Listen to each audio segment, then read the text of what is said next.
This video shows Taliban fighters sitting on jeeps carrying Pakistani army trousers along a border area.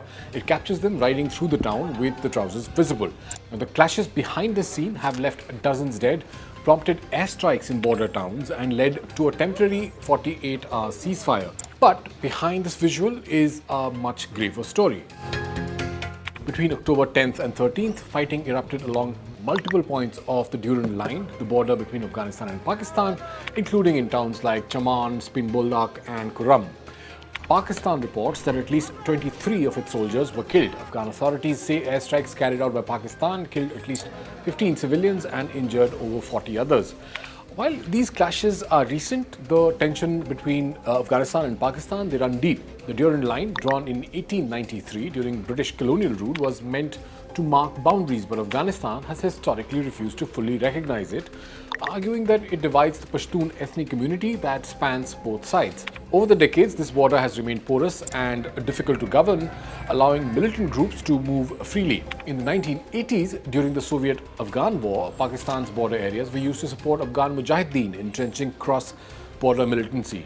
Since the Taliban's return to power in Afghanistan, tensions have periodically flared, with Pakistan accusing Afghanistan of harboring anti-Pakistan militants and Afghanistan accusing Pakistan of supporting insurgent groups targeting Afghan territory.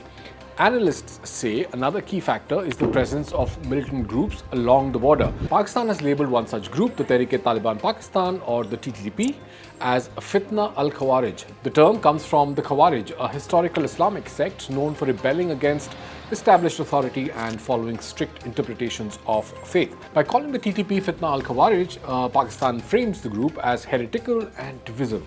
This label shapes both military strategy and public messaging, marking their crackdown on the TTP not just territorial but also ideological. On October 15, both nations agreed to a temporary 48-hour ceasefire, providing a brief pause in hostilities. The ceasefire allowed some relief for civilians and gave authorities a window to assess damage, reopen some border crossings, and plan humanitarian aid. However, experts warn that the underlying disputes, territorial, strategic, and ideological, remain unresolved, and without continued dialogue, flare-ups along the Durand Line are likely to continue.